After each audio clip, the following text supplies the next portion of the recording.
TQCQ, Kilo 4 Sierra Delta Victor, Kilo 4, Sheriff's Deputy, Vance County, QRZ. Welcome to QSO. What a cop.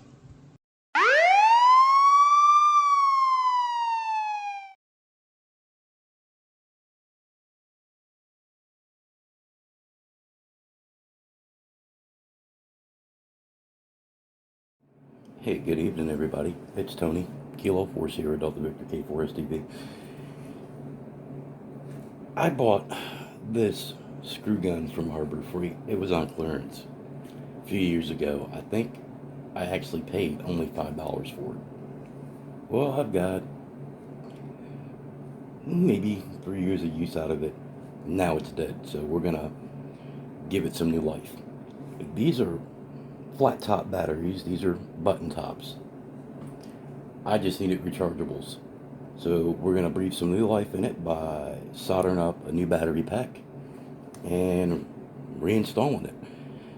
Not going to bore you with the boring soldering details, but basically you're going to solder this in series to produce 4.8 volts.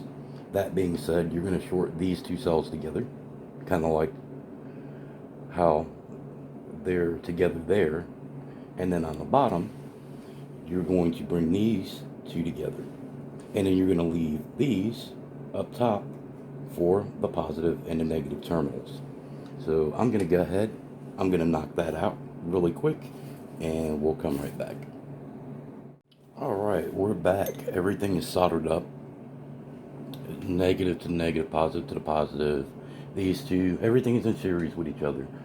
In case you're wondering what I used, because I was actually going to use some nickel strip, but I said, you know, if I use nickel strip, I might as well just go ahead and bring out the little spot welder.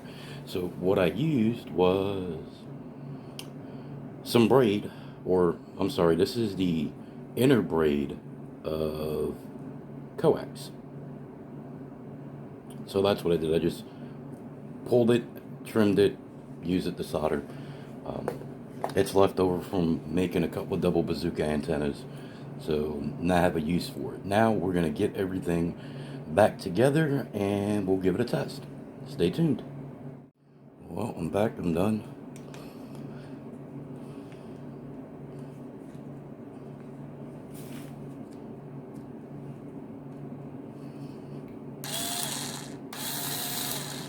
Old tool, new life. K4SD.